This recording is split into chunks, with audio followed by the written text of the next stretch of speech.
So Russia has invaded Ukraine, and it's on every major news network.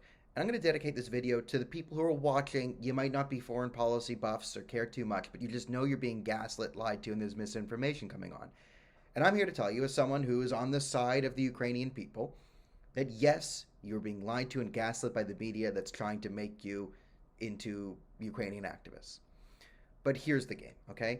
In order to understand, we have to get the basics of foreign policy, okay? Number one thing you have to understand, Vladimir Putin does not think like a Western liberal, okay?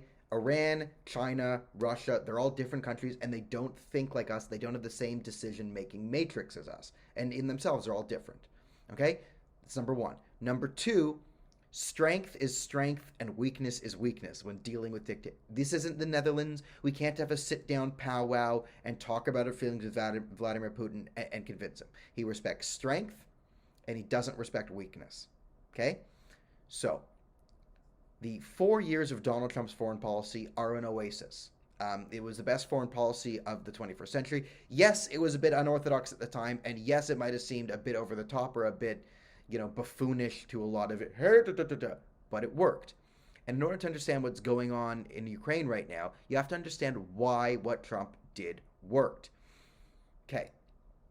Trump expanded American energy. They were a net exporter of energy. Trump put sanctions on the Nord Stream pipeline, which would have given Russia basically economic control over Europe. Day one, Biden comes in, kills the Keystone XL pipeline, kills American energy, and totally enables, takes the sanctions off Russian energy. This is a non-violent deterrent. Okay, in order to have threats against Russia, in order to have leverage against Russia, you have to have an actionable threat that you can back up.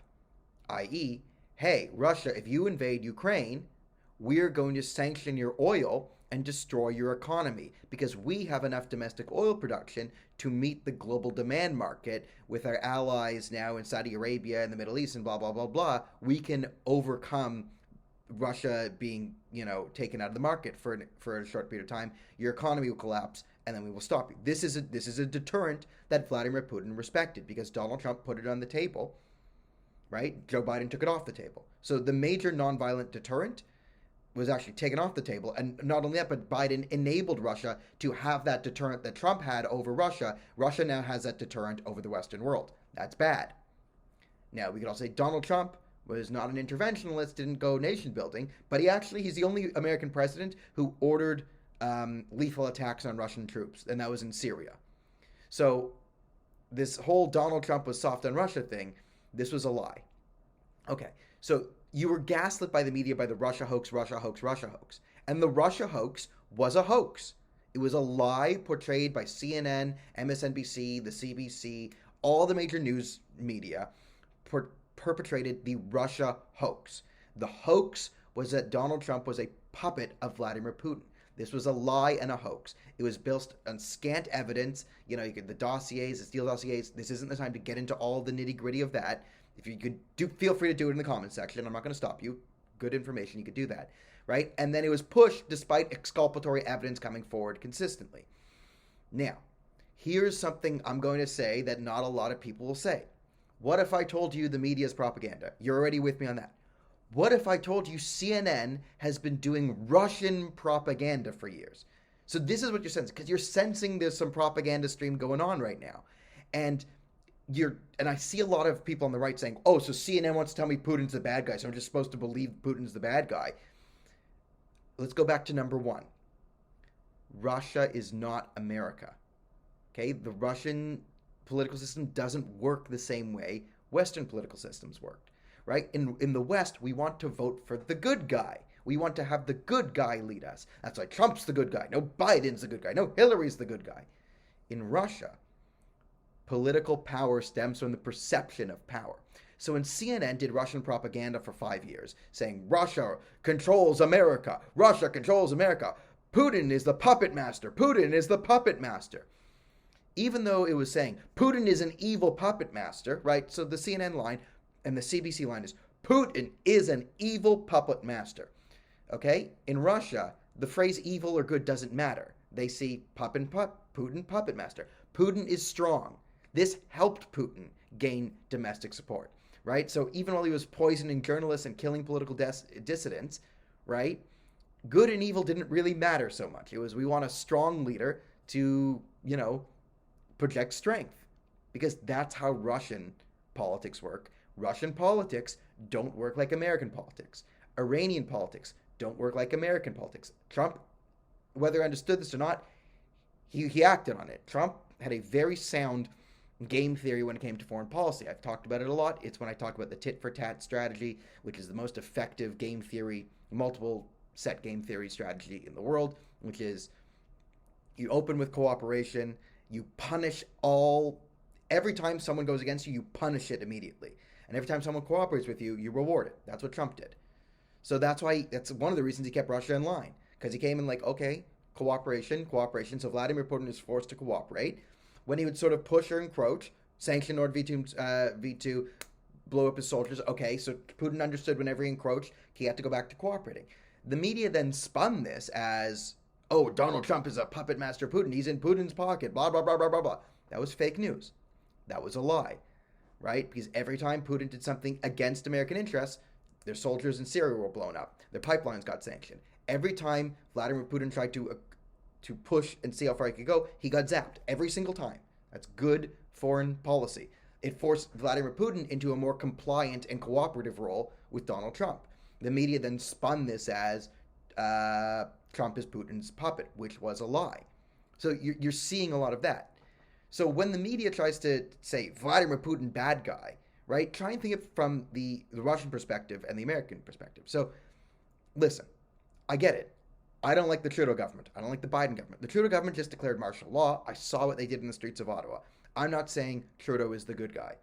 But just because Trudeau and Biden are bad doesn't make Putin the good guy. They can both be bad guys, right? And the people of the Ukraine can be good guys, right? That's the thing, like Ukrainian sovereignty. Russia's literally invading Ukraine. And also the Russian propaganda nonsense like, oh, it's really NATO's fault. NATO's in question. One, can we not see that NATO is a feckless, cowardly organization that does nothing? Absolutely nothing. NATO is scared of a fight. Joe Biden ran away from Afghanistan. Like, guys, NATO isn't that scary. And no, Vladimir Putin was scared of having NATO on his borders. One, he got the agreement. Ukraine agreed not to join NATO to appease this nonsense from Vladimir Putin. But if you watch Russian TV, the reason Vladimir Putin gives to the Russian people and why he's invading Ukraine is because Ukraine is part of Russia's culture. He's basically saying, no, Ukraine is ours. It's part of our culture. So we should take the Ukraine because it's part of, they want to be invaded. They want it. And you see the people in Ukraine saying, no, we don't want it. We are Ukraine. So don't give Vladimir Putin talking points. That's China's talking point. Okay? The NATO is scary and NATO encroachment is the reason why Russia had to invade Ukraine. That's not Russia's talking point. That's China's talking point. Russia's talking point is, we need to reestablish the glory days. That's Vladimir Putin's talking point. All right? And there could be, China can be a bad guy, Russia can be a bad guy, Biden can be an idiot, Trudeau can be dumb, and they could all be bad guys, but it doesn't mean we shouldn't support the people of the Ukraine.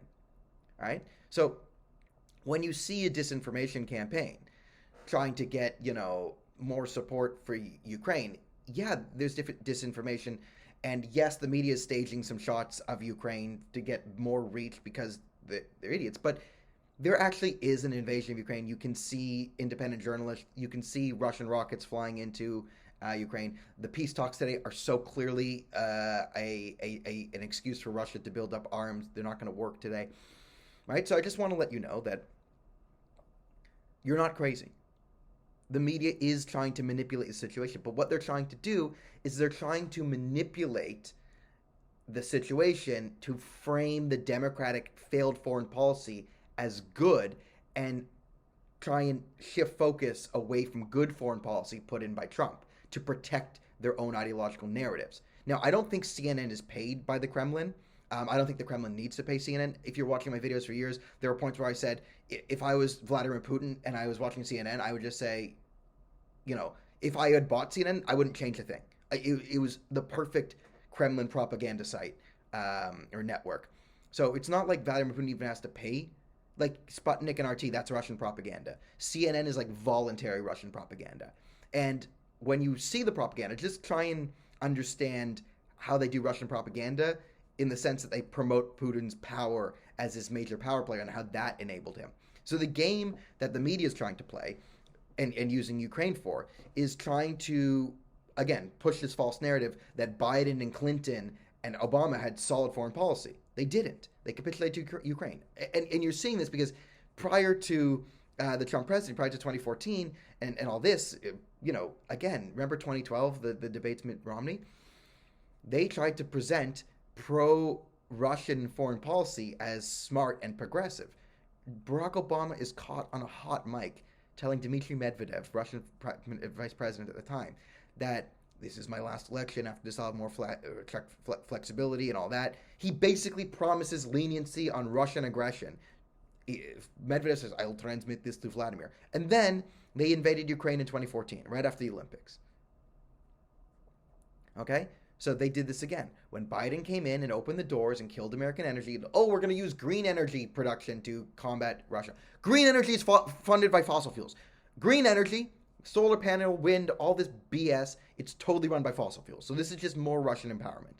Okay, and this is what's driving you crazy, because there's a propaganda war going on, but it's the media trying to cover for their previous propaganda by inadvertently doing pro-Russian propaganda marketed as Ukrainian propaganda. And I get that's a bit maddening to everyone watching. And part of the game, though, that they're playing now in covering for their own idiocy is they're doing extra propaganda, and I think they're making calculated mistakes, so you see them lying, so you then side with Russia out of spite. And this is really helpful to the media. So I'm asking you not to join the Russian side out of spite. Okay? If you have your own reasons and you're talking about the biolabs there and blah, blah, blah, blah, blah, blah, blah, blah, okay, we can have that conversation another day. But if you're purely joining the Russian side for spite, you are a cog in the media's propaganda wheel now. Because what they want to do is they want to highlight all the right-wing voices who are now siding with Russia over spite to pretend that it's always been the GOP who's been pro-Russian and not them, right? They're setting you up to be the patsies of their failures. And this is what the propaganda game is going on.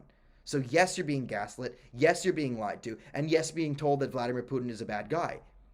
But Vladimir Putin can be a bad guy. And just because they told you the truckers are the bad guy, or everyone has seen an instance where you know an actual story, you know the ins and outs of a story, and you see CNN or whatever lie to you and tell you a good guy is a bad guy. Yes, that has happened. But in this case, CNN is right when they say Vladimir Putin is a bad guy. What they're covering up for, though, is that they ran propaganda for the man for about the last 10 years. And they're trying to set you up with all the gaslighting so you break and say, you know what, screw it, okay, pro-Russia. Then they film you saying that, and they pretend that you're the pro-Russian one and not them, covering up for their idiocy and failures. So hopefully that might have de-gaslit some of you. I'm more than happy to engage in the comment section here. More articles will be coming out in on Russia, Ukraine, and the National Telegraph. And guys, I just want you to know, yes, the media is lying to you. Yes, they're propaganda. But it doesn't mean they're 100% wrong about everything. What they're trying to do is cover up for their failures and try and distract you from the fact that Donald Trump had some very, very good foreign policy, despite it being so unorthodox. So that's what I want to get across. Thanks for listening. More videos coming later.